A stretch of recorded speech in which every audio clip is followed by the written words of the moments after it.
Chapter 32. Prince Rugal, Chapter 2. Beholden to their sights, Rugal and Iris found the next floor was a city taken from the pages of time. The buildings and streets were all cleaner than gems. Tall white spires stood out in the distance with large blank holes spinning around them as part of the design. Everything looked like it was made for people nearly twice the size of normal humans, more around Kuth's size in fact. Rugal was frozen in place, looking at the city before them. "This can't be," he said quietly to himself. Iris managed to hear him and asked, "What can't be, Rugal?" "I've seen this place before," he said, still staring in awe. Iris doubled a look around the city and asked, "Where?" Slowly Rugal walked into the city, spinning his head around, looking wide-eyed at everything. "In a very, very old history tome in my father's library," he answered. "And it was the legend of the ancient beings which lived in Grimnir long before we sailed over here. This was the last city around when humans came over, and it too seemed to vanish one day, as if it was never there. Now that you mention it, this place does look familiar. It sort of reminds me of Framir, the capital city of Dorgal. You remember that trip we took there, right?" "I do, and it's rumored this city of the ancients was in fact the inspiration builders used in the construction of Framir." "We have to move on, guys," Vera said from behind them as she briskly walked ahead. "This is the final floor and we're almost there." She hid her sorrow behind a mask of determination. Rugal and Iris followed her lead, but Rugal started to zone out right away, stuck in his own world of grief.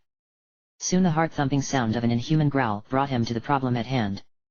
Standing, not 20 feet in front of them, was a massive hound the size of a bear. Its charred orange-colored fur mixed in with yellow stripes, eyes like blood-soaked torches, and snarling black fangs made this demon a bigger nightmare than any they'd seen before. Vera and Iris didn't hesitate. Soon as the demon hound moved, they unleashed a torrent of flames to incinerate it.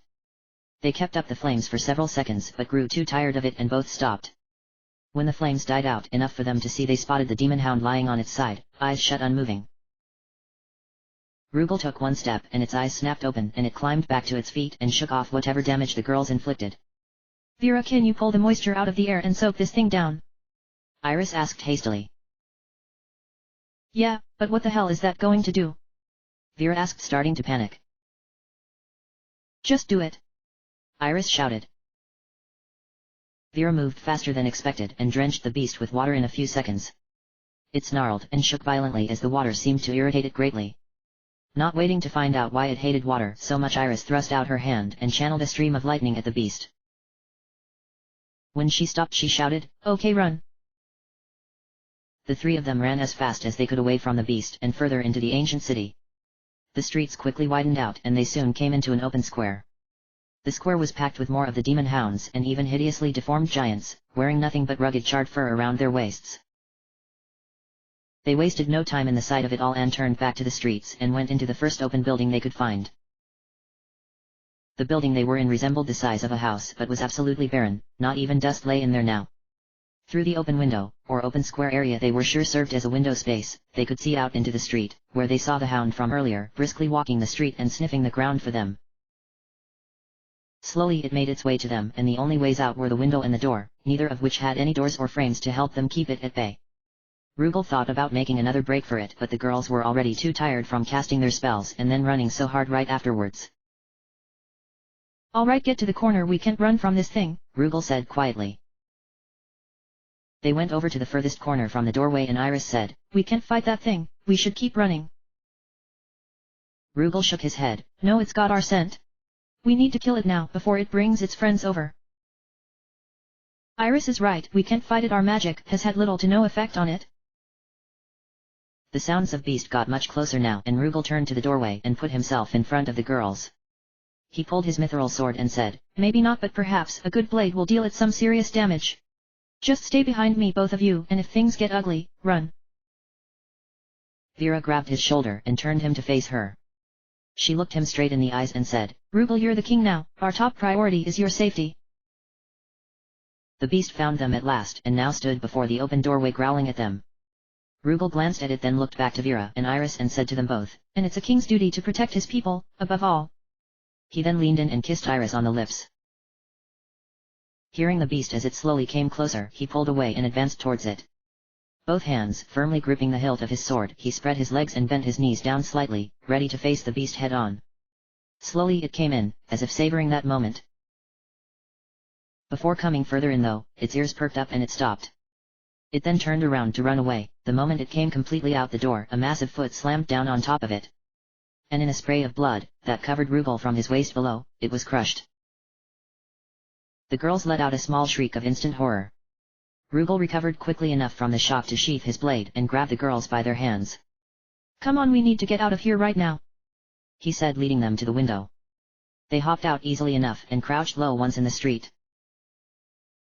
Poking their heads just over the windowsill, they saw the giant, which stomped the beast with its foot, kneel down and peer an eye into the vacant house. Quickly they ducked their heads and Rugal instructed them to silently start crawling away from there. When they were far enough away from the house, they got up and ran quietly as they could down the street and turned the first corner they could make. Once around that corner, Rugal stopped and poked his head over into the street. He saw the hideous giant coming towards them slowly. It was stark naked with the crushed hound slung over its shoulder. From the look of its genitals, it was a he too. "Alright, it's coming this way, but it doesn't know we're here yet, so let's make for the next house, or whatever the fuck will give us cover, quietly." Finding another open building was easy enough, but they wanted a small one and found their way towards a narrower street until they found the smallest building around to hide in. Even there, where the deformed giant couldn't fit its fat hand into, they quivered a little when it strolled around down that street. Rugal waited very patiently until he could no longer hear its steps off in the distance before daring to peek his head outside. When discovered there was nothing around, all of them relaxed a little more. Still they sat close to each other in a corner area with their backs to the wall and eyes to the door.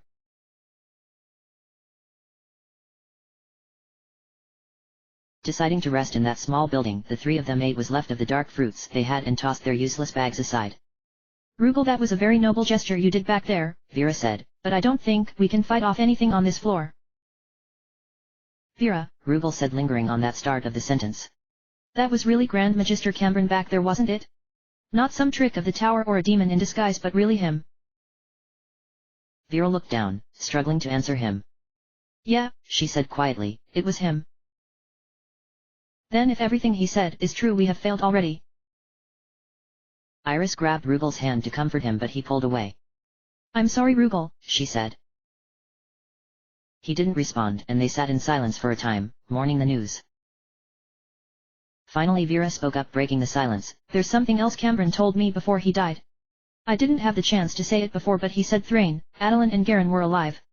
However, when he gave Thrain the news about the kingdom's downfall, and the death of his family, Thrain finally snapped into madness and attacked him. Those wounds Cameron suffered were all from Thrain. He said that Thrain had somehow obtained some sort of insane power and that makes him impossible to stop. He said Garen stepped in to save him, but he doesn't know if Garen is alive, or what happened to Adeline. He just knows if Thrain sees us now, he may cut us down without hesitation if we get in his way." "Any news on Kurth or Lessa?" Iris asked hopefully. "None, I'm afraid." After several more minutes of sorrowful silence, Vera got up and said, "Alright, screw this. The only way we're going to make things better for anyone is if we get to that temple and get that wish. So let's go." She then started walking for the door when Rugal suddenly grabbed her and pulled her to the side. She tried to speak, but he clasped his hand around her mouth to silence her, then put his back to the wall as well, looking sideways out the door. It took a moment, but Vera soon saw what he was looking for. A small pack of those demon hounds came walking through the street, passing by the house. One of them stopped by the front door and they all held their breath. After what seemed like an eternity, it moved on and they cautiously exhaled. Rugal whispered quietly to them, "Alright, you're right, we do need to keep moving. But we must move with stealth. Give me a minute to strip away my armor so I don't clank around while going through the streets." Before doing anything, Rugal poked his head out the door to see if the demon hounds were gone. When he saw that they were, he quickly removed his armor and left it sitting in the middle of the house. He kept his gauntlets on though.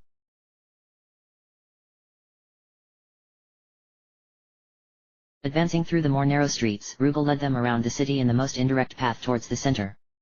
He did this to avoid the hounds and giants best as possible, but the monsters were almost everywhere and not even the narrow streets were always safe.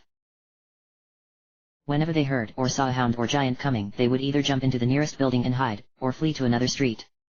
It was daunting and tedious, but they knew it was better than trying to fight. They wouldn't win. Going down a wide street, they found themselves at a forked junction with both streets leading ahead filled with the demon hounds. They turned around to backtrack until seeing a giant turn down the street they were on and walk their way. Shit, we got nowhere to run, we need to hide right now. Rugal said, panicking. Where? There were no open buildings down this street. Vera said. I see an open building on the right street, if we run we can make in before they spot us. Iris said. She didn't wait more than a split second before running for the building she spotted. Rugal and Vera followed right behind her and soon saw she was right, there was an open doorway in the 5th building down that street. Blindly running into the building, the three of them bumped into a mysterious figure and they all fell to the ground. Quickly Rugal got to his feet and pulled his blade, pointing it down at the stranger they bumped into. The person lying on the ground was wearing armor that had numerous slashes all over it and several chunks missing. He was soaked with blood and oozing more out from nearly everywhere. Soon enough realizing who it was, Rugal sheathed his blade. Garen, what happened to you? 3 idiots ran into me, was his answer as he chuckled. He stopped when it hurt and said, I can't believe you're alive. After the tidal wave, well, we all got separated and everything fell apart. The girls too were rejoiced to see Garen, but Vera took immediate notice of his dire wounds and focused on that. How much of that blood is yours? She asked. Garen sat up slowly with a grimacing face and after a couple deep breaths he said, About half. I ran into one of those demon bear hound things and it sure as hell gave me more trouble than I'd like to admit. Yeah, we ran into one ourselves. How did you escape? Iris asked. Escape? Garen asked, puzzled. I didn't escape, I killed that tough bastard. Before the girls could ask him how, he pulled out his blade and they saw it still glistening with a deep orange blood. The real trouble came when it pounced on me, tore through my armor pretty well. By then though I had sliced him up pretty good, even chopped an ear off. It bled to death soon enough. We need to get that armor off so I can start healing those wounds you have. Vera said. Garen simply put his blade down on the floor and while they removed his armor and Vera healed him, he told them his tale since waking up after the tidal wave.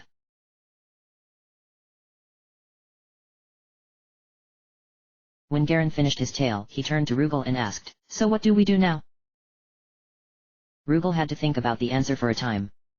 He poked his head out the door and saw that there were still a couple hounds around in the street. Well, first we have to wait for those hounds to move on before we can continue, he said.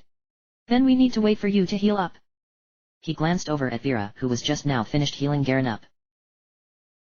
Depending on how long the hounds take to move, you should be fit for sneaking around with us, Vera said to Garen. But if it comes to a fight you will have to step back because you will reopen those wounds I shut and you can't lose any more blood. If it comes to a fight we're all going to be in trouble, Iris said. What should we do if we run into Thrain though? You said it yourself, he killed Adolin and probably would kill us too if we get in his way. We outnumber him 4 to 1. I say we exact justice on him, Vera said, scathing. I know you're mad about Adolin and Cambron, Rugal said. But Thrain took down Cambron 1-on-1 and kept moving on like he was unfazed. Thrain is strong, but even on the best of days he couldn't beat Cambron alone. Whatever dark power he has gained in here, it's obviously something we can't compete with. Something blurring past the door followed after the loud yelping of the demon hounds nearby stopped their conversation. Cautiously Rugal peered his head out the door, his hand firmly gripping the hilt of his sword. Rugal, what is it? Garen asked anxiously. Rugal didn't answer and instead walked out the door to stand in the open street. You guys have to see this, he said, unbelieving. Now throwing caution to the wind, they all walked out into the street with Rugal. At the end of the street they saw 3 of the demon hounds lying on their sides in a pool of dark orange blood. Curious as to what happened, they advanced towards the dead bodies and started feeling light erratic tremors in the ground. Close up the hounds' bodies revealed deep gash wounds inflicted by a sword. What the hell did this? Iris asked. I think I know, Rugal said, trailing off at the end. Before elaborating further, he suddenly started running down the street, moving ahead. The others followed after him immediately. Rugal jogged on despite the dangers. He followed the trail of dead hounds and even a few dead giants, all slain with a blade. The path led through the streets, always went forward, never backtracking and only turning when needed, like a straight shot to somewhere important. When he finally made it out into the open clearing, he found a score giants sprawled around the ground, their blood becoming like a small red lake just before the massive temple at the center of the city. The others caught up to Rugal by then and they were stunned at the sight before them. Sweet God of light, what could have done this? Garen asked, unbelieving. Thrain, Rugal said. He's already here and heading for the temple.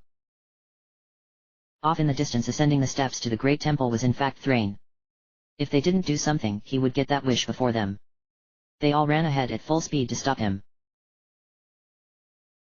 Chapter 33 Irene the Sly, Chapter 7 So we just going to ignore what happened at the hot springs? Simhil whispered to Meyer while they climbed the long spiraling stairs. I don't know, I just got more important things to worry about right now. Meyer said, keeping her focus ahead of her. Like what? Like that freckled red-haired whore who is trying to move in on my Caleb. Oh my god, not this again, Simhil said, exasperated.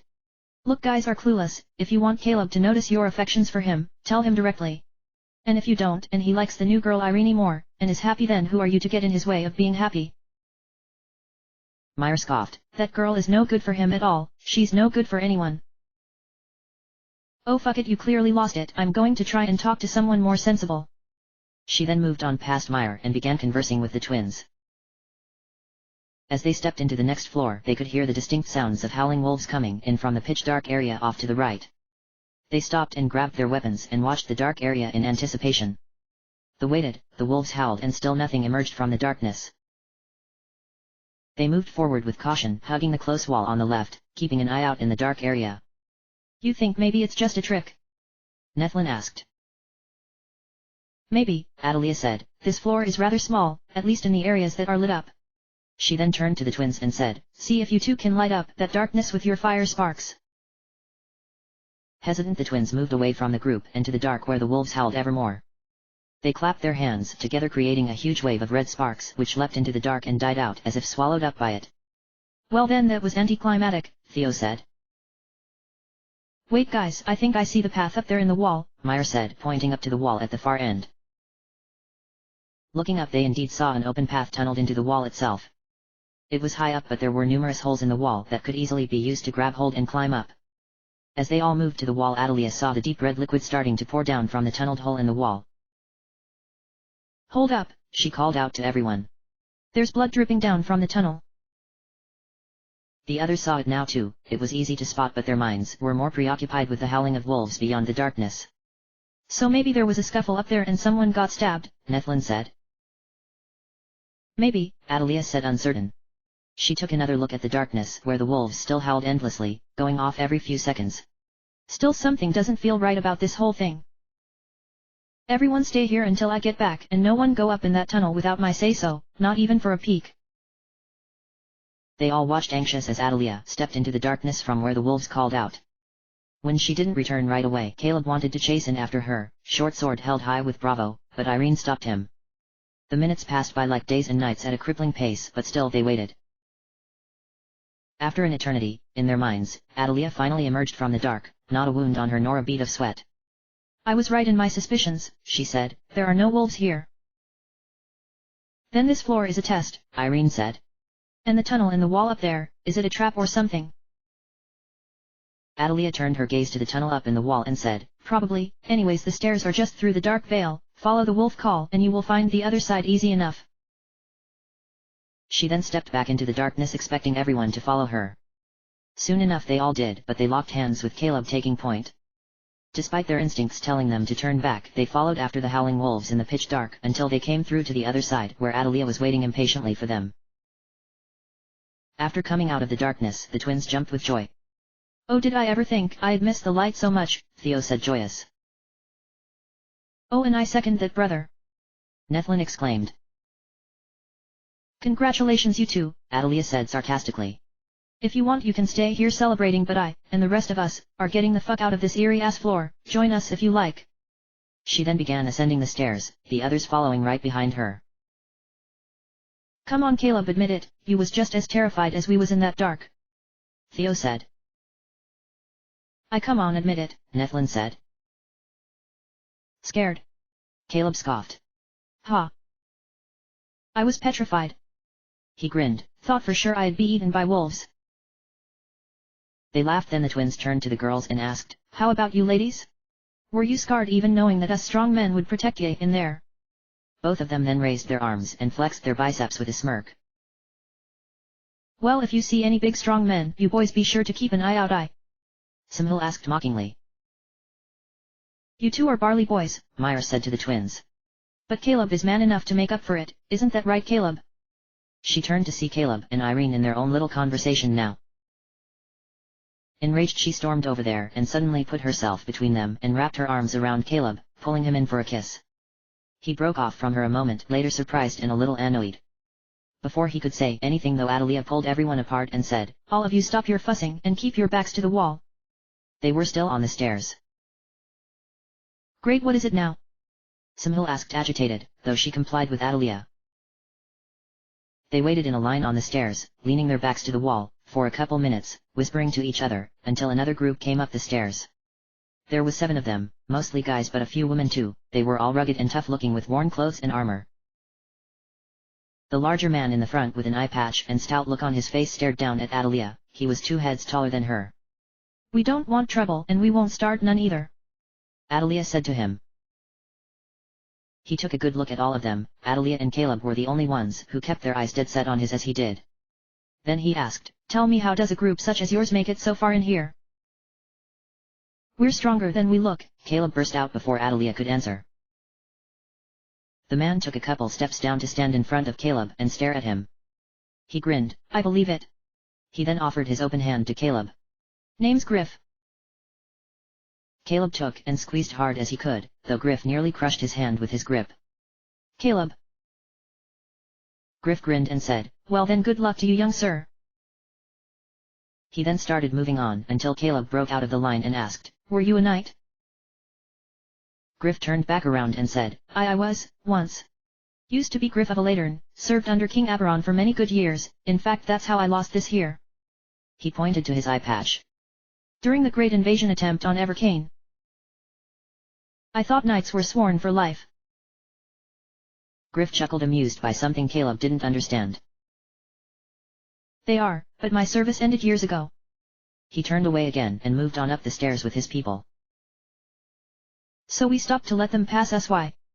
Nethlin asked. "Because I had no idea what they would have done if we were in their way. All I knew is they were not far behind us and I didn't want us to have to fight in such an enclosed area." She then turned to glare at Caleb. "And you, what the hell was with that outburst and all those questions?" Caleb crossed his arms and asked defensively, "What, a man can't be curious?" Adelia scoffed.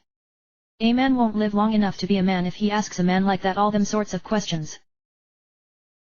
"I wonder how many times they're going to use the word man in this argument," Simhil whispered to Irene. Irene's mood was still foul from what Myra pulled earlier, but a grin broke through to her face all the same. "I never saw the harm in asking the right questions. It's how you learn, isn't it?" Caleb said, still trying to justify himself. "I know, Caleb, that's what I taught you, all of you. But places like this tends to bring out the worst in people, and even just being in the area of said person is enough for them to try and kill you. And I'm not done looking out for all of you either." Caleb dropped his arms and his attitude and said, I know you're always protecting us and all that. And that's why we love you," Theo said. "But can we move on now?" Nethlin asked. Adelia smiled and said, "Yup, let's go." The erupting cries of battle mixed in with a few screams of terror suddenly echoed down from the top of the stairs. Caleb made a dash to go up there and see what it was, but Adelia was quicker and stopped him. Myra helped in holding him back too. Irene, however, was too quick and moved right on past everyone, even though the twins and Simhil tried to stop her. She dashed up the stairs fast as she could, pulling out her dagger. When she got to the top, she saw Griff and his group struggling to fight the men in the red cloaks, or wraiths. Her heart skipped a beat in fear and she ducked at the top of the steps, barely peeking her head over enough to see. Everyone but Griff himself was held down by an invisible force, as a dozen of the wraiths stood around them with their hands held out. She could see their bony fingers curled slightly and their sickly yellow-tinged flesh. These people, if they could even be called that, were very disturbing. She watched as the other wraiths struggled with Griff now. Though they greatly outnumbered him, the former knight fought on relentlessly, his massive broadsword cutting through them in show of violence and gore, hacking off limbs or just plain cutting them in half. Even as their invisible magic brought Griff to his knees, he hacked at their ankles and stabbed their feet. Breaking free from their grasp, he rose up again and continued his enraged slaughter of them. Eventually, they decided he was too much to handle when he started making his way over to aid his comrades. A bolt of thin searing red fire shot from the fingers of one of the wraiths and pierced through Griff's chest. He stopped in his slashing and hacking and slowly turned to face the wraith who hit him. In his final act, he chucked his great sword right at the wraith as it buried into what Irene assumed to be his or her face, as she couldn't see through the veil of the hood. Griff fell after that, surrounded by well over a dozen wraiths' corpses, or what remained of them at least. Afterwards, the wraiths took Griff's comrades away. Irene didn't move once until they were long out of her sight.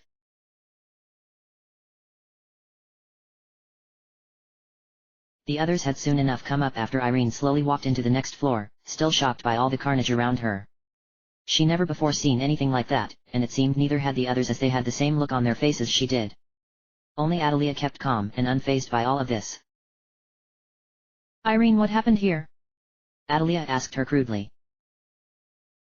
Irene hesitated, still a little in shock, and when she did talk she spoke a little soft and slowly. The man with the eye patch, Griff. The red cloaks were waiting for them and Griff just hacked away at them. They tried to capture him but he was too strong, so they had to kill him. Adelia scoffed. Guess it's a good thing we let them get ahead of us then. Come, let's move on from here now. Irene said something so quiet that Adelia barely heard her make any noise. She paused and turned to Irene. You have to speak up, dear, I can't hear you. You knew they were here, Irene said once more, but loud enough for them to hear. Adelia sighed. Irene, can we at least move away from here before playing these weird games? You knew the red cloaks were up here, that's why you kept us back, Irene said, accusing her. The others stopped now to stare at Adelia, their suspicions growing, especially Caleb's. Irene, I already told you that there was a group coming up the stairs, Irene finished for her. Yeah, and we waited a good while for them to come pass us by before moving up ourselves. If they were such a threat to us, it would have been better to dash up the stairs and aim for the next floor to hide in instead of meet them on the steps. But you waited on purpose for them to pass us by and tried to get them ahead of us as quickly as you could. Irene, you just witnessed a traumatic event, you're not thinking clearly. Oh, I'm thinking more clear than I ever have been my whole life, and I finally understand you. You used these people to get through the Red Cloak's trap, and you will use us too. I known people like you my whole life, adults who use children to get what they want. I can't believe I didn't see it earlier. Irene then dashed away before Adelia could say a thing. Caleb rushed after her too, this time with no one close enough to hold him back. She ran and ran until bumping into something invisible and falling on her butt. She looked up to see one of the red-cloaked people abruptly appear in front of her, though she knew now he was there the whole time and using magic to conceal himself. The little fox returns to us, the man said from behind his hood. He kneeled down and reached a hand out to grab Irene. She was quicker and, acting on her primal fear and natural reflexes, grabbed her dagger and stabbed it right into the man's neck. He suddenly grabbed at his throat, the mixed sounds of choking and gargling sounded through his hood. Moments later he fell to his side unmoving and Irene got to her feet taking quick and shallow breaths when a hand grabbed hers. She turned around quickly and blindly jabbed at whoever it was behind her. Caleb moved with lightning reflexes and managed to avoid being stabbed in the face by Irene, though her dagger still grazed him across his cheek. She gasped and whispered, I'm sorry, I'm so sorry, I didn't mean to. Caleb shook his head, then pulled her into a hug, gently whispering, It's okay now, it's okay. He broke off their entanglement and said, We need to get out of here right now though, got it? There may be others around, so we need to get far away before they notice this one gone. He then took her hand and the two fled south away from where they ran from and where the wraiths were going towards. They went until they couldn't go anymore and hid behind some of the thicker violet trees. Alright, I think if we stay here for a few hours and move on ahead quietly, we can spot the wraiths before they spot us. Caleb whispered. What do you think? He turned to Irene to see she was passed out now, sleeping peacefully. He smiled at the sight, she was always so cute when asleep. He removed his coat and gently placed it over her like a blanket. When she awoke later, Caleb smiled and plucked some fruit for her. They ate slowly, enjoying the peace and the privacy of each other's company. After they finished eating, Irene said, We should get going now. We should, Caleb agreed. Neither of them got up or hardly moved.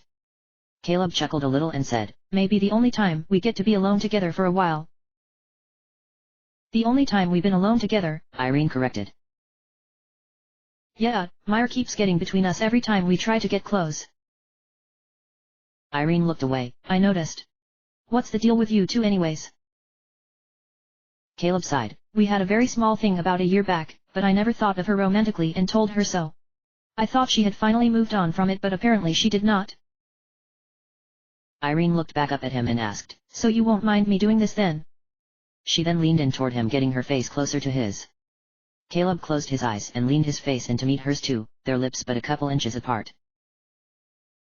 There you two are! Adelia half shouted at them.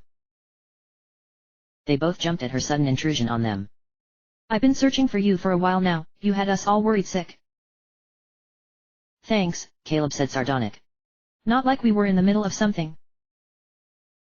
Adelia scoffed. Yeah, well, thanks to you two the Wraiths have finished their rituals and have now moved on. I know you don't like how I used those people to trigger their trap, but the only way we were sneaking past those Wraiths was when they were preoccupied with their fucked up sacrifices. We might not get another chance to slip past them, and if we can't get around them they will beat us to that wish. Yeah, then why not just leave us behind and sneak around them? Caleb asked cynical. Because you little prick, we're all still a family and I would regret leaving any of you behind in this place. Though now you're starting to make me regret not leaving you behind. Fuck you.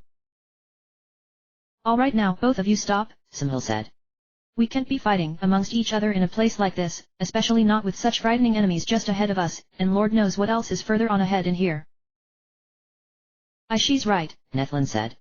Our only chance is to stick together, Theo finished for Nethlin. Adelia sighed. Alright everyone look, I think the sudden fear of the Wraiths being so close has sparked back our memories' captivity with them. And because of that we're all rather panicked and a little frightened. So how about we just camp out here for a while, rest up, and work things over in the morning? Or whatever fucking time it is. And thanks to the Wraiths I know where the stairs are in here, so won't take too long to move on up to the next floor either. Caleb broke his cold stare of Adelia and looked around to his friends. Reluctantly he said, Sure fine, whatever, we'll stick together for a while longer.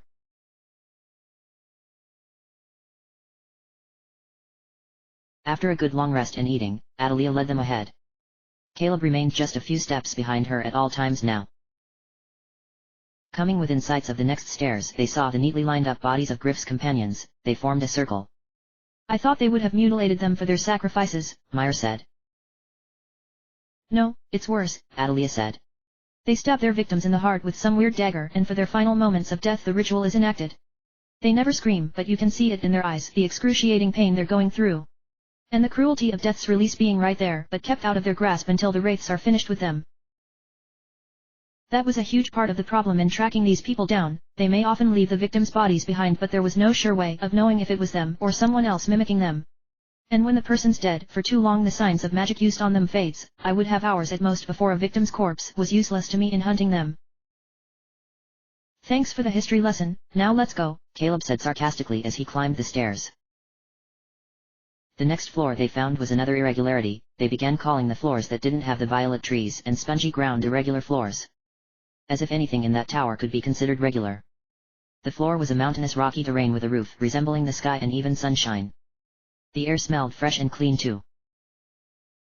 Now this is a floor I can enjoy, Simhil said, basking in the warm light. I've never been to the mountains, Irene said, also enjoying the warm light. Is this what it's like?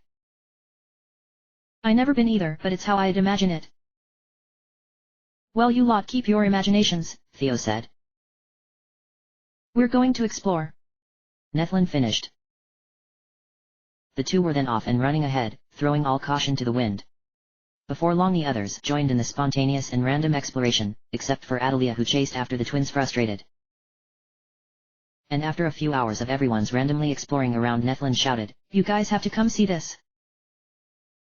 The area was rather large but finding each other and grouping back up wasn't too hard. Nethlin, Theo, and Adelia were at a lower range of the mountain floor. Nearby was a dark tunnel that was pitch black. But the thing that had all of them gathered around was the demon frozen in a block of ice. But there wasn't just the one grey skeletal demon frozen over. No, there was several all around that tunnel area. Most of them were in a group, with their sickle-like arms raised in positions of attack. How long do you think they've been here? Irene asked no one in particular.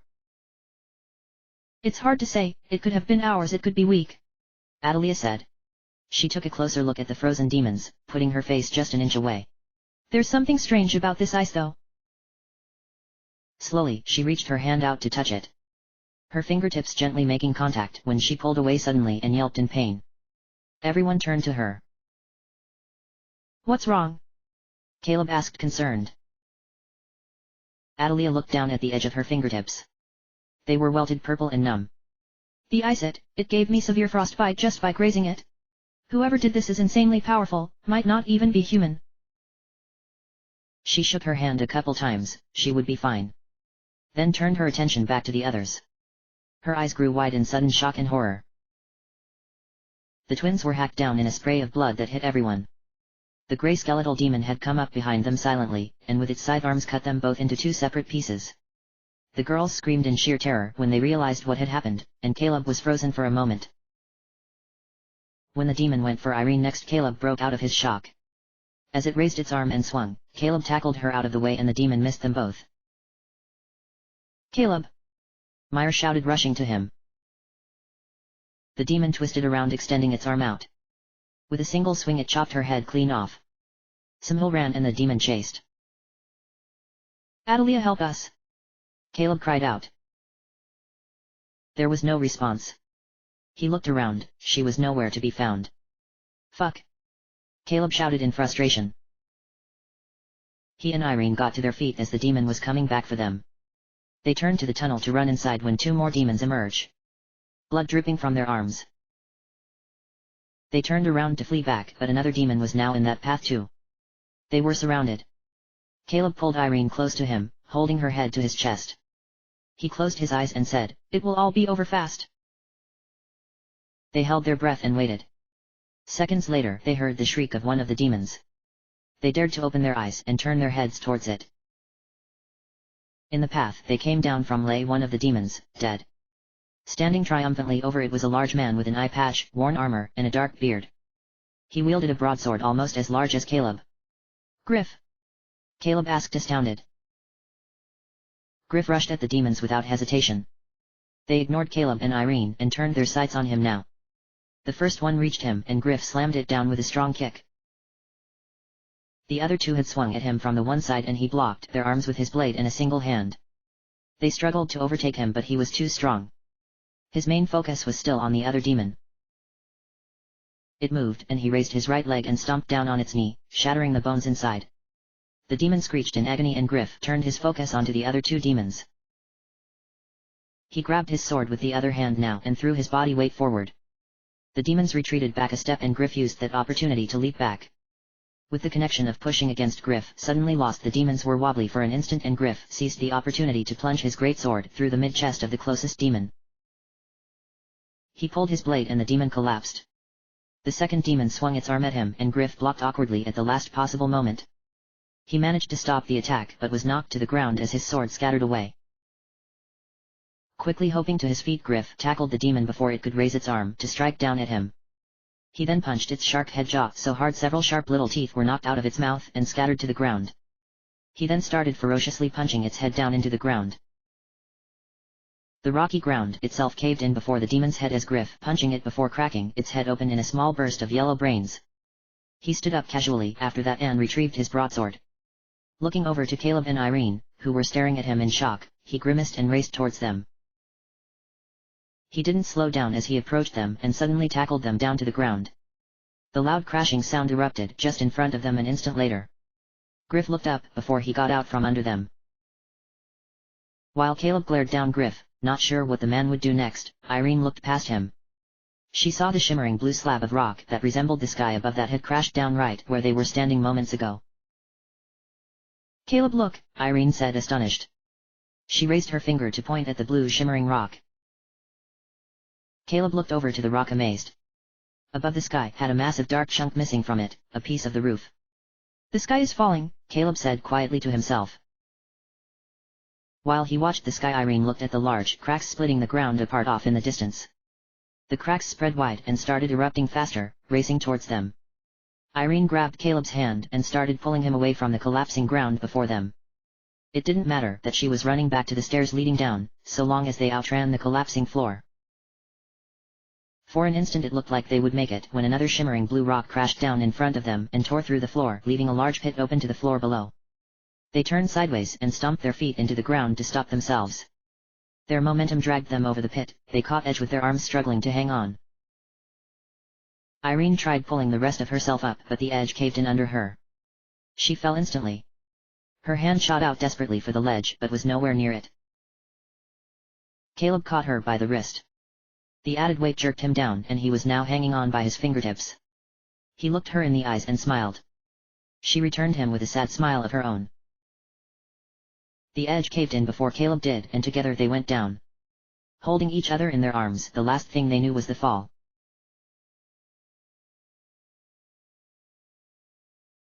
Slowly Irene opened her eyes. Everything hurt. She tried to move, that made everything hurt even more, so she lay still. From what she gathered, she was in a small room on a bed, with Caleb on another bed next to her. He looked to be sleeping. She was still very tired and closed her eyes and went back to sleep. When she woke again, there was a large man who sat in a chair drinking out of a dark wineskin. Something told her it wasn't wine or water. He looked at her then took another long drink. "You two be lucky I was there to pull your wee asses out of all that rubble," Griff said. Irene struggled to speak, even that hurt. "I don't understand. I'd call you a bad liar if you tried saying you did. I ain't hardly understand meself. The simple answer, the tower collapsed and I don't have a fucking idea why. The complicated one." He scoffed. "Well, better be asking someone smarter than me about that." He went back to his drink. "Why did you save us?" He paused a moment to look at her. Then finished his drink before answering. "I don't know, something about you two reminds me of my own kids. I haven't seen them since I left for the raid. I don't want them to see me like this, no, I want them to remember me how I was when I left, not know me for whatever the fuck I am now." He stood up from his chair and stretched his arms and legs. "Well, I think it's time to be moving on. I called in a favor from a friend. He ought to fix you two up good as new, though it will take some time. You're lucky even to be alive." Griff turned and walked to the door. "What will you do now?" Irene asked him as he opened the door. He smirked and said, "No fucking idea." A stern old bald man later came into the room to give Irene some soup and do something to Caleb that she didn't understand. He called it magic. Though it wasn't for days when Caleb would awaken. And when he did, he was despondent for a number of days, coming to terms with the horrible and tragic loss of all his friends. It was months before they recovered fully, at which time the old man who healed them gave them some supplies and kicked them out of his home. Spring was in full bloom though, so they were not too concerned. Caleb started walking ahead right away. "So where will we go now?" Irene asked. Looking ahead, Caleb told her, "I'm going to Dorgal, and I'm going to become a non-magister knight. One of the first in history." He turned to her. "Do you want to join me? I'm sure I can find good work for you too, that doesn't involve theft." She smiled and took his hand as her answer. Together they went ahead and she looked back to where the tower used to sit off in the distance. Though she'll never get her dear friend Elia back, she knew that in the end this is what he would want for her, happiness and a real chance at life. Chapter 34 Prince Rugal, Chapter 3 Ignoring the fact they were running through a small ocean of blood, which was now up to their ankles, Iris asked, "What are we going to do? Thrain is clearly too powerful for us to stop. We have to do something," Rugal said frantically. "He betrayed us and can't get that wish. If he does, we lose our chance of getting our home and families back." As they reached the steps, a golden light shined down from above and poured into the temple. Running up the stairs fast as he could, Rugal pulled his blade. He could hear a loud voice almost booming from within the temple. It spoke slow and carried a heavy weight to it. "Your wish," the voice lingered on in grand performance, "is..." Rugal had made it into the temple by the time the final words were spoken. "Denied." In the center of this immense temple, Thrain stood basking in the golden light shining from above. Hearing the godly voice deny his wish, he fell to his knees, speaking quietly to himself. Everyone stopped several steps inside the temple and looked around to each other to see if the others heard what they did. Before they could ask what was going on, a dark humanoid creature with bat-like wings descended slowly from above the temple where the light was pouring down in. It looked to be a man wearing dark blue and purple leather in peculiar fashion, only covering his waist and lower abdomen. Whatever he or it was a sight to beholden when it landed down gently in front of Thrain. Standing nearly 10 feet in height, his skin was dark as black ink with a deep red hue overlaying it. His piercing eyes were dark and yellow, and his hands had talons for fingers and all reached the same length. When he smiled lightly and opened his mouth to speak, a row of sharp teeth like canines filled his mouth and his tongue was like a serpent.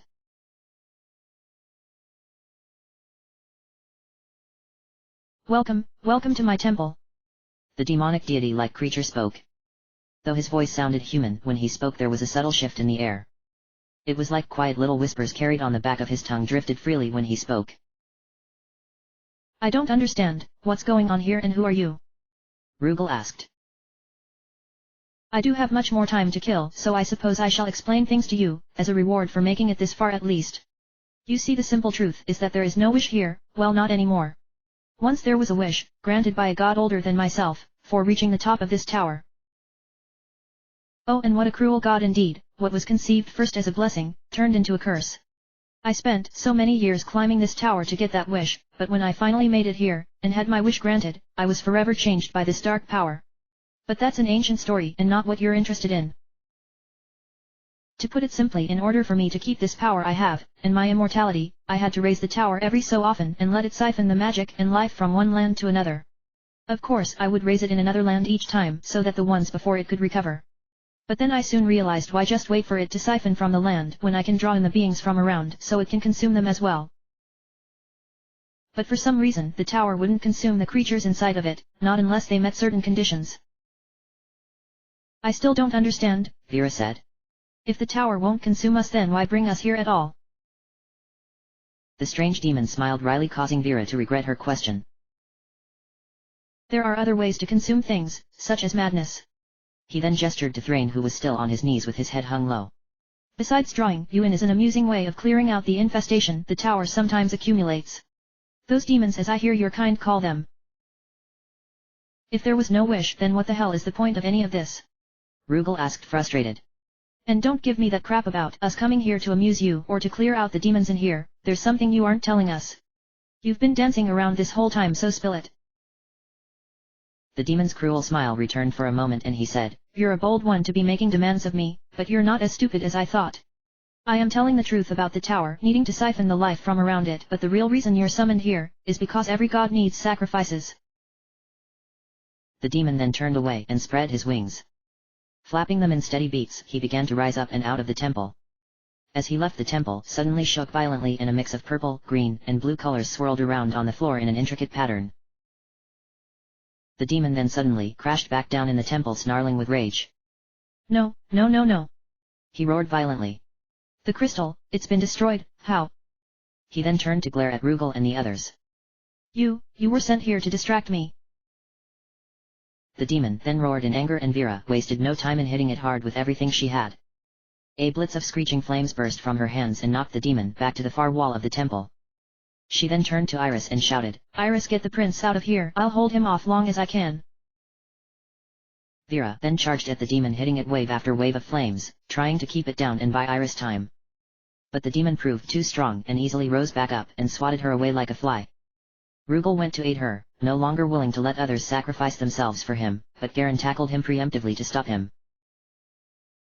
The demon came after them slowly, not in any immediate rush. The crystal may be gone, but before I die I will have you as my last sacrifice, it said enraged. It got one step closer to them before a cobalt blue sword pierced through its left wing. The demon spun around and grabbed the man who stabbed him. Lifting Thrain up before him, the demon bared his teeth and growled. Thrain, with his arms pinned to his sides in the demon's grasp, didn't bother struggling. Instead, he said something so quietly that even the demon strained to hear him. The demon whispered back to Thrain and then tossed him at his feet and jabbed his talon-like fingers through Thrain. With his final breath, the knight choked one last word, Jezebel. As the demon turned back to them, Rugal had wrestled out of Garen's grip, that was holding him back, and got to his feet, pulling his blade. Iris suddenly grabbed Rugal and Garen by their arms as the demon lunged at them with a swipe of his hands. The last thing Rugal felt before the sudden sensation of his body being twisted and warped was the bitter sting tearing at half his face.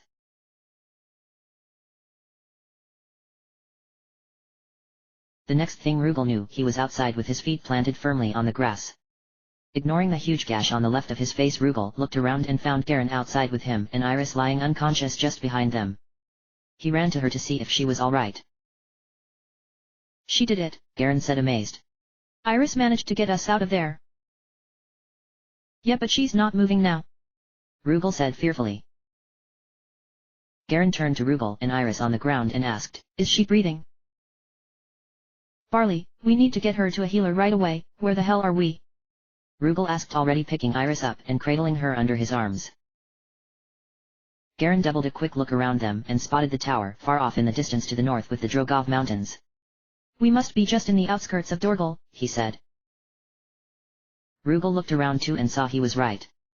You're right, that's exactly where we are. Damn it, Iris, why did you have to push yourself so hard? He then took off in a jogging pace heading northwest. Come on, he shouted. The nearest town is about 6 leagues away. Garen jogged after him and the two kept going until they couldn't run anymore. Even stuck with walking, Rugal kept a brisk pace. As luck would have it, after just a couple more hours of walking, they spotted a mounted patrol unit not too far off. Garen shouted for them and waved his hands through the air to grab their attention. It worked as they turned to them and raced their horses that way. When the patrol caught up to them, the captain eyed them thoroughly and noticed their sword belts and Rugal's gash wound. What happened to you three, and where do you hail from? The captain, a stern-looking woman, asked. Thinking fast, Rugal said, we're refugees fleeing from Evercane. On the way here, we were attacked by bandits. And my betrothed here, well, I don't know what is, but their magister did something to her. The captain didn't fully take his story and turned to Garen to ask, is this true? Yes, it is, Garen said, going along with the lie. They got the drop on us and gave my brother there that nasty wound on his cheek. Please, you have to help us. The captain took another look at them and seeing the genuine concern Rugal had for Iris, she decided to help them. All right, relinquish your weapons to my men and we will take you to town to find a healer. Hand the girl to me so I can carry her. Rugal was reluctant to let Iris out of his care, but he was desperate, so he handed her over to the captain, who gently seated her on the horse in front of her. The other three men came over to take Rugal and Garen's swords, which they gave up with a bit of caution. The two then separately hopped on one of the patrolmen's horses to ride along with them when the loud rumbling suddenly burst off in the distance. Off towards the tower, where the rumbling noise came from, they could see, even as far they were, massive dark chunks falling out of the sky from the tower. It slowly fell apart as everyone watched it begin to fall. Like a massive tree being uprooted, the tower came crashing down to the ground, landing in the red-touched lands. When it hit down, the sound of exploding thunder seemed to carry throughout the whole world, making their ears pop. The ground trembled like never before and the horses whined and reared up on their hind legs, nearly causing everyone to fall off. While it may have rose in absolute silence, the tower fell in a grand spectacle that no one could claim ignorance. After calming the horses down, they rode out for the town.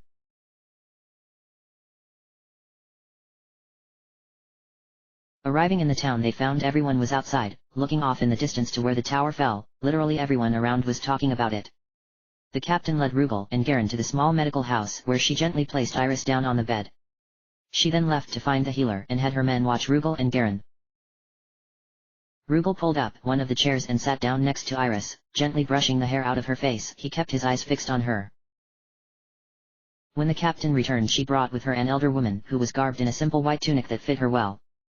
The healer gently ran her hands over Iris' body, checking for wounds both physical and magical. After she concluded, she said to them, "This young lady has overexerted herself in a very strange way." "What do you mean?" Rugal asked, concerned. "What I mean is that she tapped into a power not fully known to her, for reasons I don't know, and as a result she has become comatose. By all accounts, she should be dead due to heart failure, but I sense some sort of magic keeping her alive. There is nothing I can do for her." "But she will be okay, right? I mean, she will wake up eventually?" Rugal asked anxiously. The healer sighed and said, "I'm afraid only time will tell. Her condition is far out of my depth for any known healer in this day and age." "Wait, Maris," the captain said, "is there any way that this was the work of someone else, perhaps another powerful magister?" The healer, Maris, shook her head and said, "No, this was without doubt the girl's own doing. Why or what she did may be something only these two can tell you." The captain pulled her falchion-style blade and pointed the tip against Rugal's neck. "I think now is a good time for the truth," she said. Rugal glared at her for a long moment in silence, then said with an authoritative voice, My name is Rugal Everkane, Prince of the Great Everkane Kingdom and in line of succession to be the 45th king. My friend with me is Garen Lockhart, and the girl, my betrothed, is Iris Zorfin. The captain lowered her blade a little but didn't drop her guard even in the slightest as Rugal continued. Up until just hours ago we were inside the Devil Tower on the very top floor. When we got there we discovered the wish was a sham and were attacked by a very powerful demon. Iris managed to teleport us out of there as the tower began to fall apart. The captain was still deciding if she believed this tale when Maris said, That would at least explain how the girl fell into this state. Given how high the tower reaches, teleporting out of there from the top to the base alone would kill any ordinary magister. Cautiously the captain sheathed her blade. If you really are who you claim, she said, then I am sorry for all your loss. So is it true then, has Everkane really been conquered by Cantor? The captain had deeply saddened look on her face thinking about it. What wasn't devastated from the tower leeching the life from the kingdom was indeed attacked by Cantor troops. But the tower didn't just leech the life away from Everkane, it spread out into Cantor as well. From what I hear, Everkane was ultimately decimated and Cantor is in ruins as well. Well over half of Grimnir has suffered immensely since the arrival of that cursed tower. Rugal turned away and sat on the bed next to Iris. Maris came over to him to heal his wound best she could.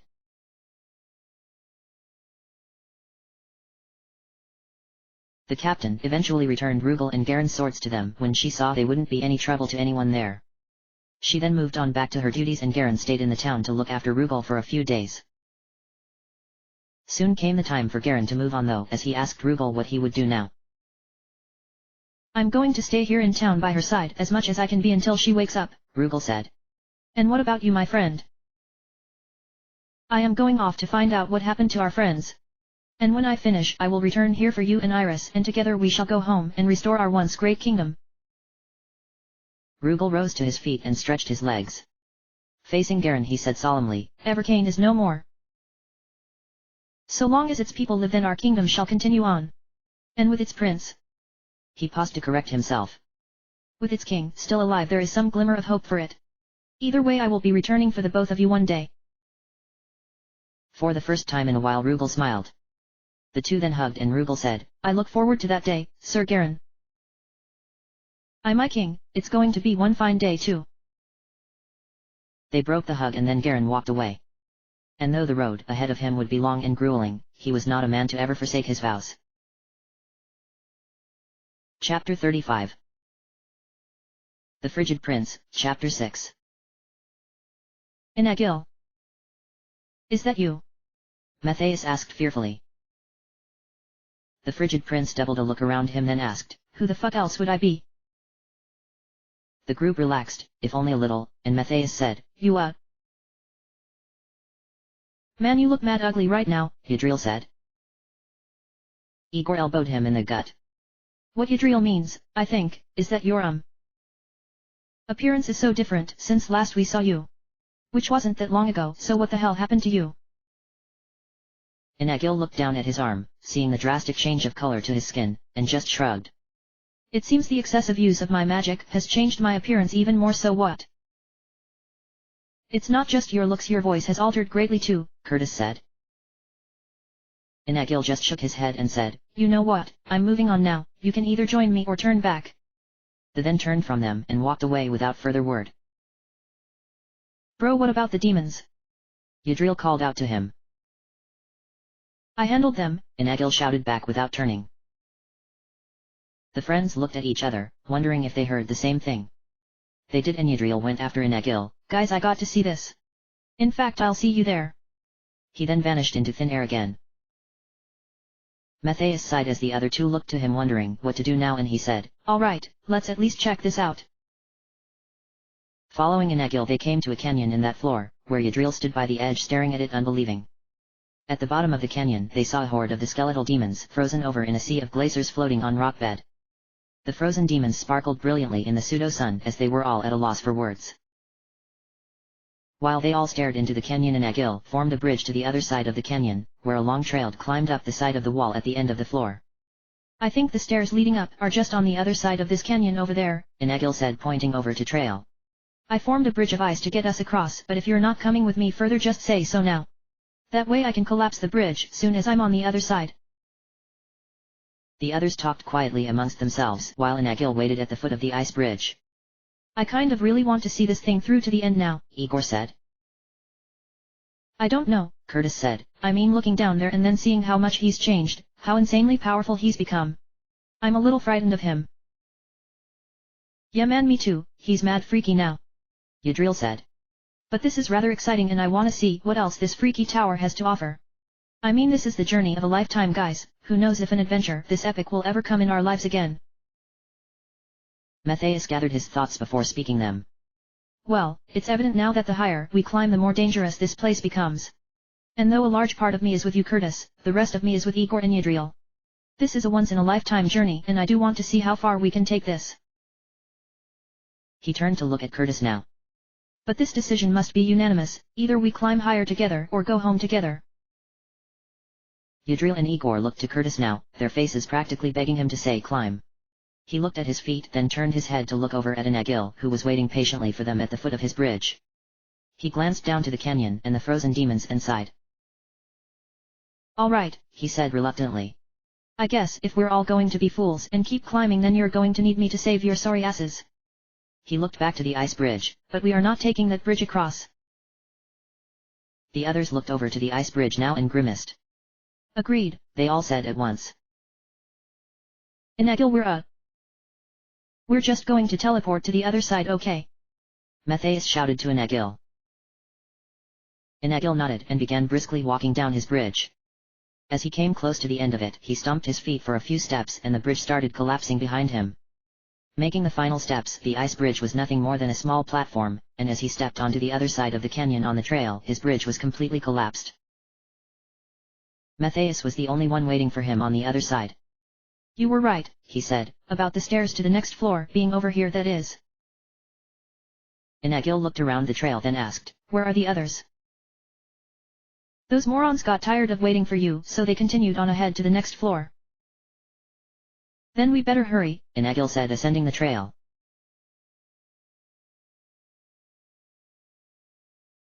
The spiraling stairs led them up into a swampy floor with patches of land scattered throughout it. Good to have you join us at last, Yadriel said impatiently. Some of us actually have to walk to go to places, Anagil remarked. The waters here are a couple feet deep at best, Igor said. But it's gross and rather stinky. Anagil walked forward from the stairs as a path of frost stretched out in front of him and reached the swamp. The murky waters froze over in seconds and they could see a thin dingy mist rise up from around the swamp, coveting the place as the waters froze all over that floor. This will make our way through this floor much faster, Anagil said stepping onto the ice and making his way towards the patch of land. The others followed and he plucked a dark fruit from the tree and said, but I'd like to eat and rest first before moving forward. Actually, we were thinking the same thing, Matthias said, sounding relieved.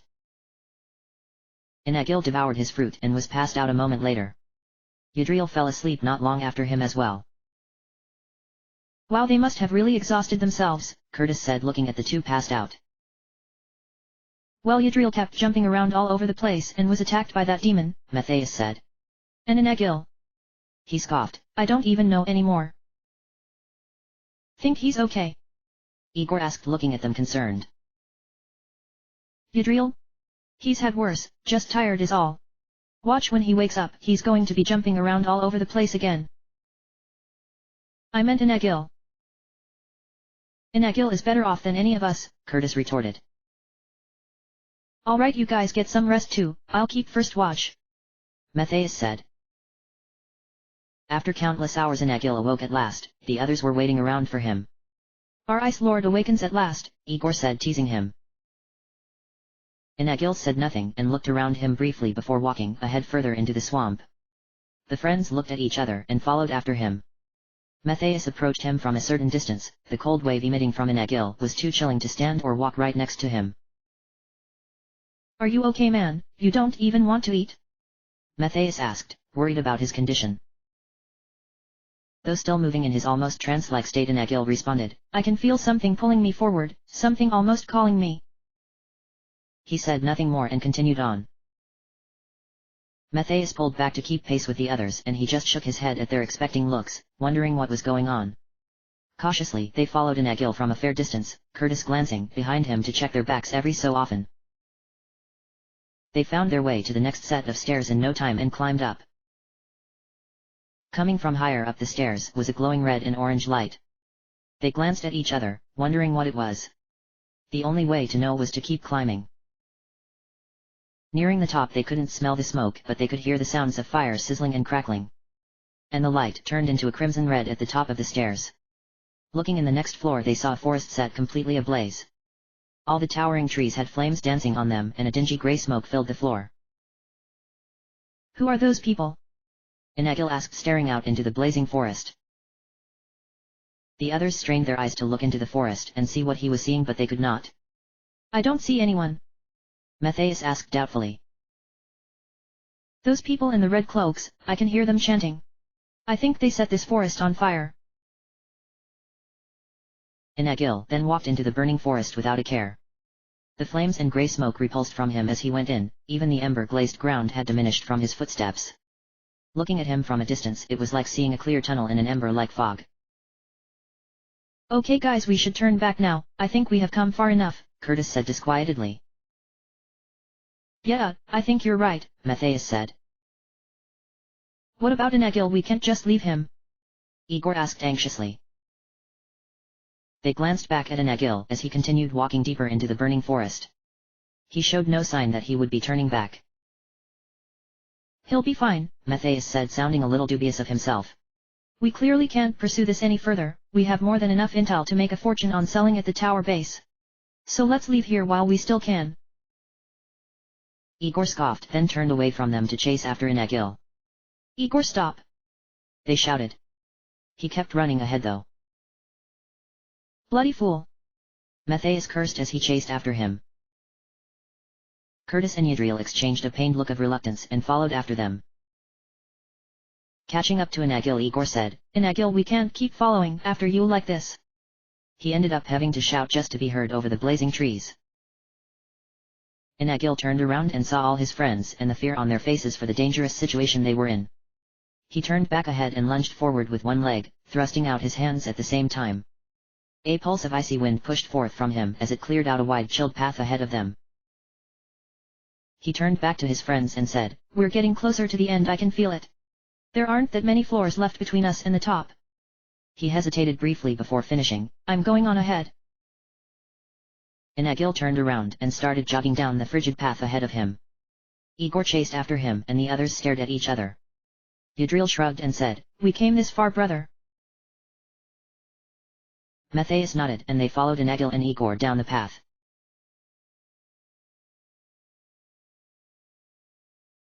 The frigid path led all the way to the next stairs, which they hatefully rushed to when it was in their sights. Climbing up just the first few steps they stopped and cheered, happy to be out of that blazing forest. Anagil however kept climbing, but at a much slower pace. Coming up to the top of the stairs they saw the next floor was dimly lit with some sort of dark abyss further ahead, and over it was a narrow set of curving and zigzagging rock paths. So caught up in the floor ahead of them they barely saw as the people in the red cloaks suddenly appeared all around them. Their appearance wasn't like Yadriel's teleportation, rather like they were there all along but previously invisible to them. They gave no forewarning as they raised their burning hands and shot forth a torrent of flames at Anagil. He crossed his arms over his face and focused on creating a barrier of frost around him. The flames were intense but his barrier held strong, and when he felt the heat disappear he dropped his ice ward. Glancing around at the red-cloaked magisters surrounding them, Anagil grabbed his lance strapped on his back and said, You guys should move ahead, I'll handle these freaks. When they didn't respond right away he turned around to look at them and his face was stricken with horror and despair. Despite his enemies surrounding him, Anagil fell to his knees, struggling to breath and being consumed with grief. He fought the tears and reached his hand out to touch the jagged glacier that had entombed his friends. The cruel ironic laughter of the cloaked magisters reminded Anagil of his current situation. He got to his feet and turned to face one side of them and took a slow step forward. As they put out their hands to unleash more flames he slammed his fists into the ground, shouting in rage, as a wave of jagged ice spiked rose from the ground and raced towards them. Even their flames couldn't stop them as the spikes spread out to their entire row, skewering them and splashing scarlet blood all around. Anagil then turned to the other magisters who were still channeling their flames at him. Their fire was intense but his icy magic had grown exponentially and protected him from the flames. He hurled his lance into the hood of one of them, whom fell back dead, and continued his slow walk to them, savoring the moment. Their inevitable doom was the only thing that kept him from breaking down at that time. And as he came into reach, he grabbed their heads, one by one, through the dark veil of their hood. As soon as his hand touched them, they exploded into countless tiny frozen pieces of meat. When they saw they weren't stopping him, they few left, starting backing away, still channeling their fire at him. He picked up his pace to catch them and slaughtered 2 of the 3 remaining before the last one had made it to the edge of the abyss. He stopped walking, then held out his hand as thin jagged shards of ice shot forth, skewering the Magister from head to foot, pushing it over the edge of the abyss. He turned away now and pulled his lance from the Magister's corpse, his rage subsiding and being replaced with a bitter heart-aching sorrow. He couldn't even turn his head to look at them now, not after what he had done. And no matter how much he wanted to shout at the Magisters now, or blame them for all this, he knew what happened to his friends was his fault. He knew that he alone did this, and so he ran ahead despite the dangers of moving fast on those narrow paths. He just needed to get away from there quickly as he was able, he couldn't stand to face what he had done. Making it to the other side, he climbed the stairs to the next floor and fell to his knees in a fit of tears. When he calmed down, he encased himself in a shell of ice, to sleep peacefully, restoring his energy and mending his broken heart.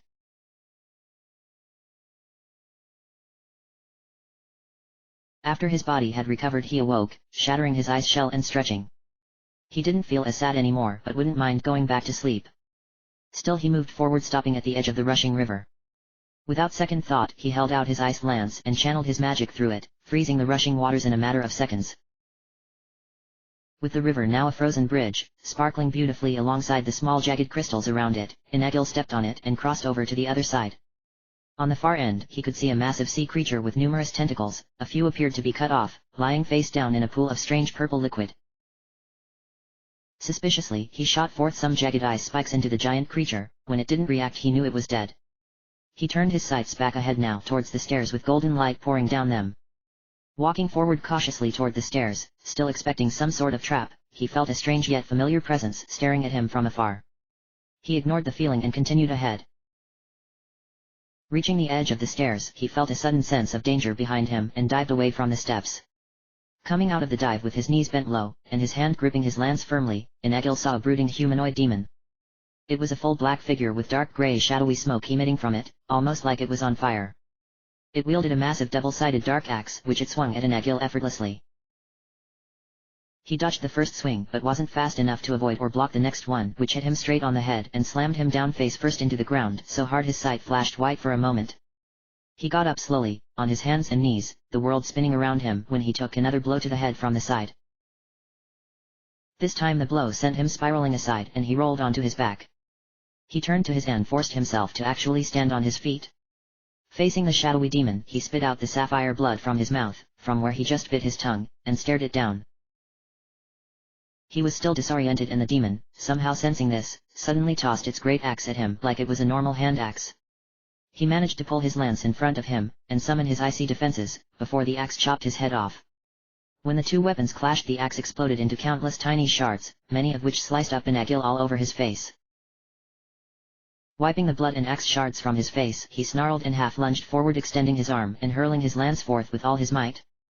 The lance pierced through the shadowy demon's chest and the veil was dropped. As the shadowy smoke of illusion lifted, a broad man with a shaved head, yellow eyes, and a brown skin was revealed. Inagil's heart stopped as ARandomAudiobookAppeared fell to his knees, his life soon gone. The frigid prince rushed over to his father and cradled him in his arms, crying painfully and saying in disbelief, "No, no, no, no, no. Father, you can't leave me now, you can't die like this." ARandomAudiobookAppeared squinted his eyes at him and struggled to speak. "Inagil." "Yes, father, it's me, it's me. I didn't know I. Inagil choked on his last words, unable to speak anymore from the lump growing in his throat. ARandomAudiobookAppeared grinned and spoke slowly, said, "You're truly a warrior now, I'm." He stopped abruptly after that, his eyes turned hollow and empty. Inagil held him tighter and closed his father's eyes. And before he knew it, all around him the tower quaked and rumbled. Large cracks ruptured all around, splitting the ceiling, walls, and floor apart. But Inagil didn't care, he just held tight to his father, mourning his death. He was the true demon.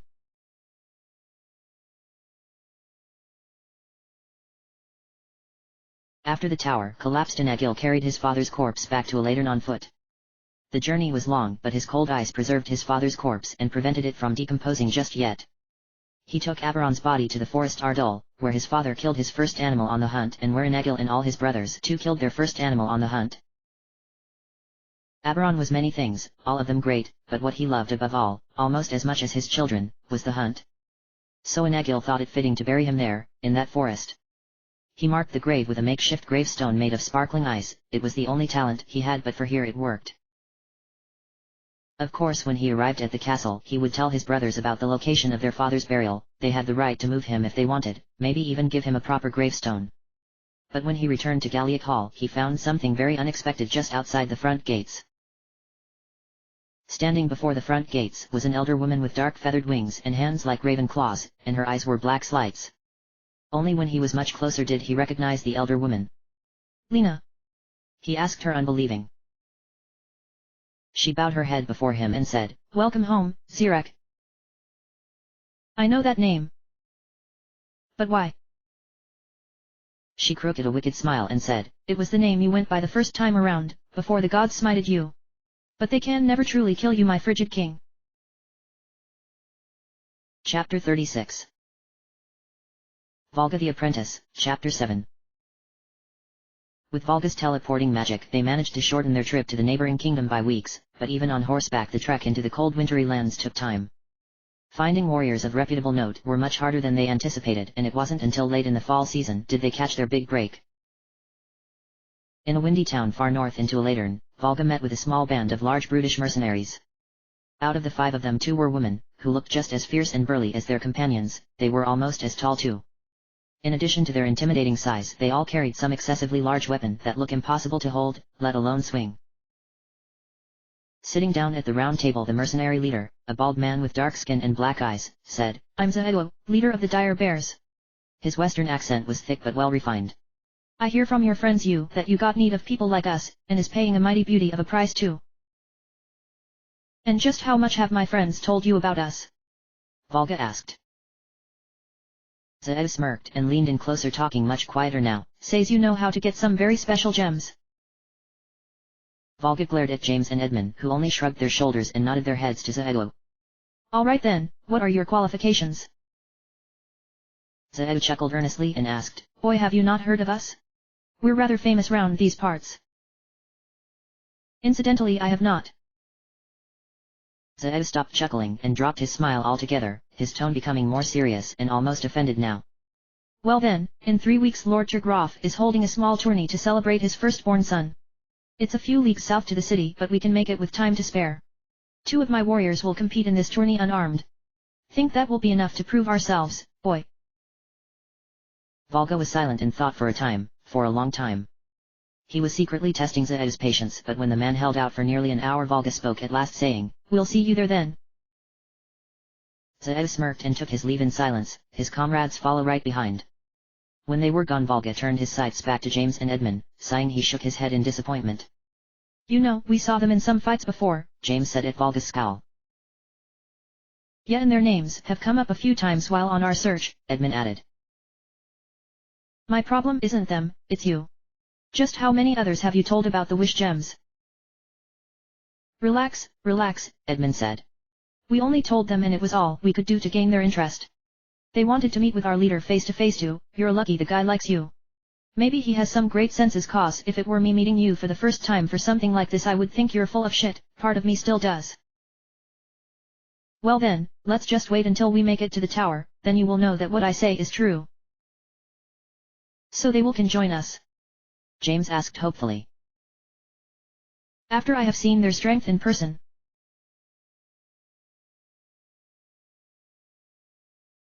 The tourney was a lot bigger spectacle than Zaedo played it out to be. Literally 100 different warriors came to fight for the grand prize of 30 gold coins.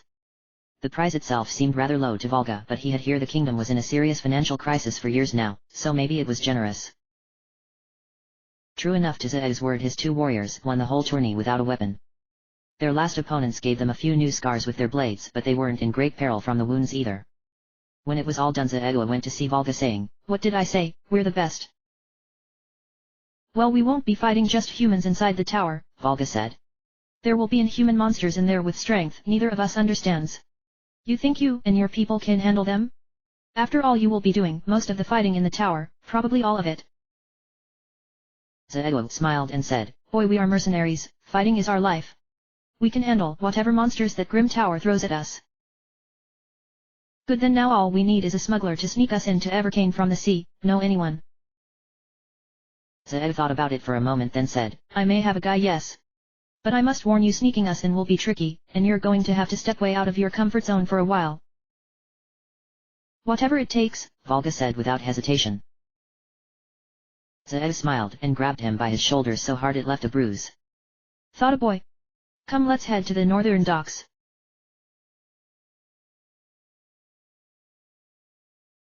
Not only did the smuggler want 50 gold coins to take everyone on board, but he also forced them to get into massive fish barrels for half a day when they arrived at the Evercane docks. Kira was the most eager to bathe off the rancid fish smell when they could. They found horses as soon as they could and rode south to the tower. Along the way, Volga purchased special enchanted nutrition food that wouldn't perish for a year. During the trip, when they couldn't stay at inns, they slept outside by the fire. And while the mercenaries and cousins traded battle stories, Volga stood far from them, standing in a small hole he quickly dug up, going to his ankles. With his head tilted back and his eyes shut, he concentrated in silence. One of the times while he did it, Kira came up to ask him what he was doing. Something my master was teaching me about on and off before he dies, Volga said. It may come in handy once at the bottom of the tower. Kira frowned and said, That doesn't explain a thing. I'm practicing the druid's magic. I've been doing it for a while now. You were just usually asleep when I did. Kira smiled and said, Well, whatever you think will help us in there. When they finally arrived at the tower, they spotted, not too far in the distance, a large group of soldiers marching north. They could see the black smoke behind the march of the soldiers. There was so much it was like a town was burning. Zaedu rode up next to Volga and said, This isn't good. See those men marching in the distance? Yeah. Volga said. They are waving Kentor's flag. I don't know how, but they must have gotten past the Great Elm Gate, and from that burning smoke behind them they're invading. When the soldiers spotted them, they heard shouting, and a considerable force of horsemen rode hastily towards. Yep, time to get into the tower. Everyone move. Volga shouted. They raced their horses to the tower, jumping over the patch of swampland and onto the wooden docks. As they made it to the tower doors, the horses suddenly stopped and whined, rising to their back legs in protest. Volga dropped off his horse soon as she could and ran for the dark veil over the tower's entrance. Ditch the horses, we don't need them. Volga shouted as he ran. On the inside of the tower, Volga anxiously awaited the others to come inside. When they were all in, he had them lock arms and then teleported everyone to the 4 sets of stairs at the other end of the tower's first floor. While Volga pulled out his map and pored over the contents carefully, Kira asked, Do you think they will follow us in here? Her answer came when the sounds of one man shouting commands to others echoed from the other end of the floor. Shouldn't we get climbing? Kira asked, sounding anxious. We have a great head start already, Volga calmly said, still looking over his map. Besides, we're about to get an even bigger one. Let's ascend the second stairs on the left. And so they climbed, for what felt like days, up those stairs. They had to stop and take a long rest a few times on the climb before eventually coming out to a floor with mossy green grounds that were soft under their feet, almost spongy, and dark violet trees with low-hanging fruits on the end of vines. Volga pulled out his map to look at it and said, All right, from now on, until we reach the descending stairs, we will be eating these dark fruits. He then walked over to the nearest trees and plucked a fruit, biting into it and swallowing a chunk after several bites. Are you sure that stuff is, well, not poisoned? Zaedu asked skeptically. I am, and while they may be an acquired taste for some, where we're going they won't grow, and then we'll need the preserved food rations I bought. Still skeptical of it all, everyone plucked a fruit, sniffed it and took a small bite of it. Well, it tastes alright, but we won't know if it's poisoned until later, Zaedu said. If it is, then we're all as good as dead now. We'll rest up ahead for now, but after that we should keep moving. Finding the stairs leading on up to the next floor will be tedious. Sure enough, Volga was right. The floors were all massive and looked almost exactly the same as the others. Finding the stairs was simple, but they often had to split up to cover more ground. Now and again, the others would hear a scream of pain or terror, and when they would rush over to it, fearing it was their comrades, Zaedu and his men would have blood splotches on them somewhere. They never confessed to killing anyone, but didn't wholly deny it either. It was strange how only Zaedu and his group were the ones to find any trouble when they split up, but Volga didn't press the issue so long as they listened to him when he gave them an order. Eventually they came to a new floor, one with a dark area of howling wolves, and a strange tunnel in the wall ahead. Volga walked forward with no regard to the wolves howling in the dark. Ignore them, Volga called back. They're an illusion and part of the misleading path. The other kept their eyes on the howling darkness but stepped further into the floor following Volga. He stopped at the end wall with the tunnel above and said, Up there is the path to the basement stairs, wait here while I open it up. He climbed up to the tunnel using the holes in the wall as hand and foot holders. He may be an amazing magister but he had little to no upper body strength and the climb took him longer than it should have. It was embarrassing. At the top, he pulled out the map and took a very nervous step forward. What he didn't tell them is how unsure he was of the way into the basement floor himself. He could sense the trap all around him and all his instincts told him to turn and run, but he pressed on anyways, praying the map would do its job. Once he was far enough inside, the map lit up and shined a beam of light into the dark, pointing to an open slot in the tunnel walls. Slowly, he edged forward, fearful of setting off whatever trap was inside that tunnel. When he was close enough, he pushed his hand through the slot and something inside zapped him. He tried to pull his hand back, but his entire arm was unresponsive and he soon started hearing gears moving and grinding around all around him. His heart raced in panic, fearing he messed up. He struggled to move and get out of there, but soon his whole body was non-responsive, almost numb. His heart raced faster and faster as the gears turned and turned, and then they stopped altogether, and Volga could move freely again. At the same time, the walls and ceiling in the tunnel lit up with a dim blue light and he could see the open path ahead. He walked to it and found a long spiraling staircase below. The only light was shining in from the path, and in order to see further down, he conjured his own orb of light and sent it down into the dark. It kept falling at his will until it became nothing more than a dim glow in the dark.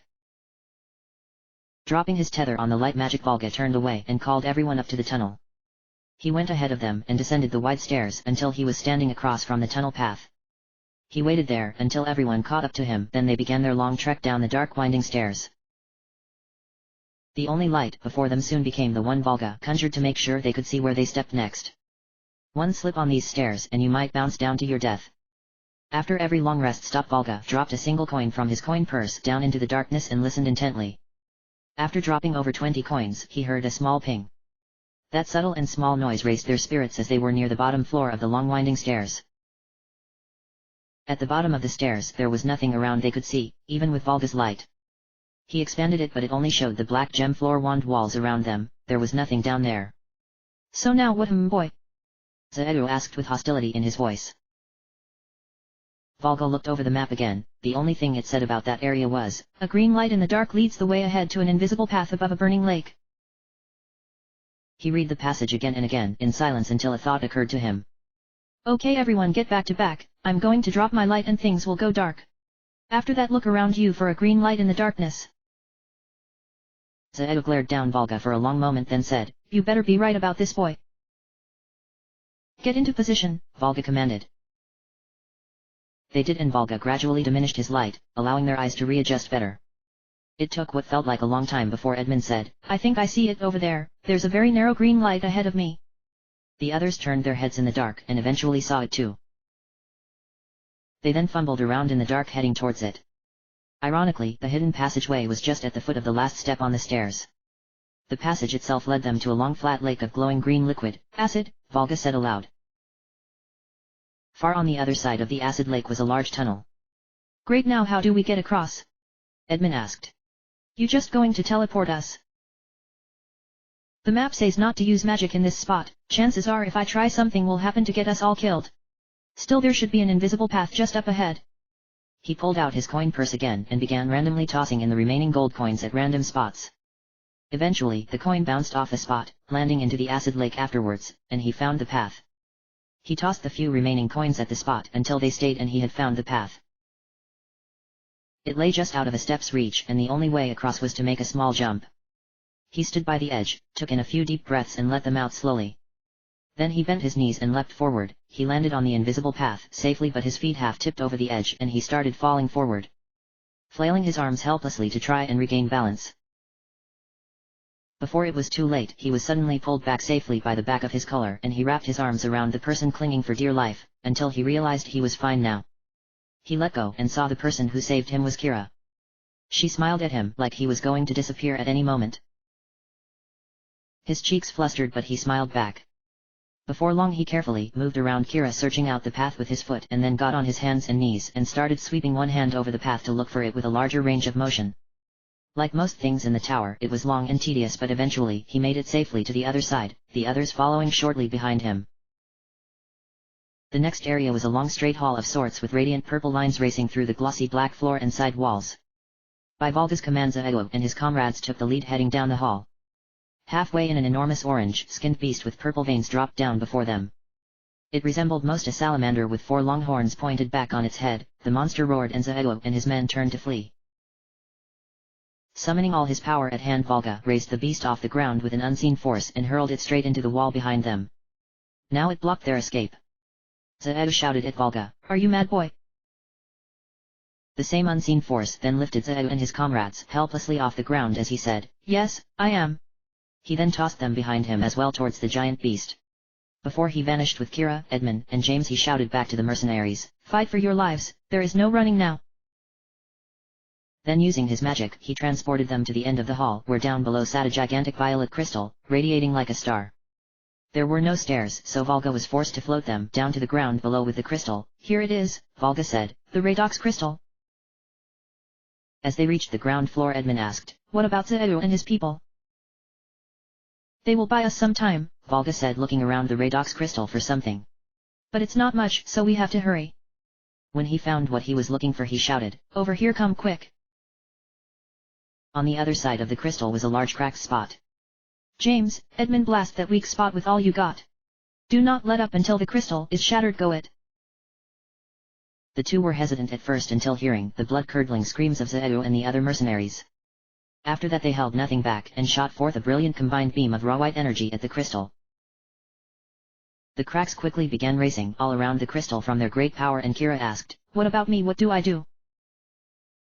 Volga pulled her in for an embracing hug and whispered in her ear, "You, my beautiful friend, survive." She didn't even get enough time to wonder what he was talking about when the crystal shattered, and the last thing she saw was a blinding purple light and an explosion of sound that made her ears ring. When she could see again, she discovered she was outside of the tower, staring at it far off in the distance. Around her was a field of corpses, both human and horses. The grassy fields were a red tinge, and a small river of blood flowed further down the field. She knew she was standing in the aftermath of an enormous battle where no one seemed to survive. She started to walk out of that field when the ground beneath her feet rumbled violently and almost brought her to her knees. Off in the distance at the tower, she saw large dark chunks of the tower fall out of the black stormy clouds. Before long the tower itself began to tilt and then fell, aimed towards the volcano in the south. The Devil Tower was gone, and with it, the one true friend she ever had in her life.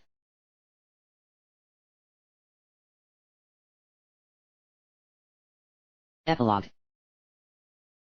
7 years after the tower collapsed, Kira found herself returning to the lands of where it raised up. The marshlands around it had changed so much since she last saw them.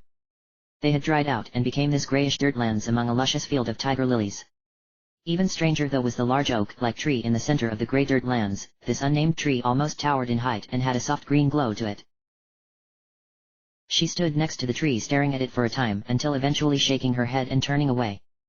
"Come now, some magic is actually more subtle than that, you ought to know that much, thief," a familiar voice said behind her. She turned suddenly to see Volga standing right before her. He looked as old as her, maybe older now, with green hair, and much more handsome features. Her jaw practically dropped and Volga pulled her closer to him and pressed his lips against hers. She didn't fight or struggle, and even kissed him back. When they broke off, she slapped him so hard across the face his cheek turned red.